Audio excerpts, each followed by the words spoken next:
హైదరాబాద్లోని సోమాజిగూడలో పెద్దపల్లి మాజీ ఎంపీ చెన్నూరు నియోజకవర్గ ఎమ్మెల్యే గడ్డం వివేక్ వెంకటస్వామిని మర్యాదపూర్వకంగా వారి స్వగృహంలో కలిసిన సన్మానం చేసిన బాన్స్వాడ డివిజన్ అంబేద్కర్ సంఘం డివిజన్ ఉపాధ్యక్షులు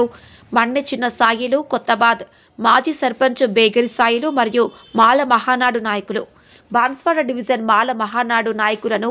మాలల సింహగర్జన హైదరాబాద్ బహిరంగ సభని విజయవంతం చేసిన మీ అందరికీ ప్రత్యేక అభినందనలు తెలిపిన చెన్నూరు ఎమ్మెల్యే గడ్డం వివేక్ వెంకటస్వామి కార్యక్రమంలో ఆల్ ఇండియా అంబేద్కర్ సంఘం రాష్ట్ర ఉపాధ్యక్షులు బంగారు మైషయ్య, బాన్స్వాడ మార్కెట్ కమిటీ మాజీ చైర్మన్ నెర్రె నర్సింహులు, కామారెడ్డి జిల్లా అంబేద్కర్ సంఘం ఉపాధ్యక్షులు గైని రవి, డివిజన్ అంబేద్కర్ సంఘం నాయకులు మాదరి శివయ్య, పి భూమయ్య, న్యాలకంటి గంగాధర్, మాల మహానాడు నాయకులు బేగరి డాక్టర్ సాయిలు, మన్నె నాగభూషణం,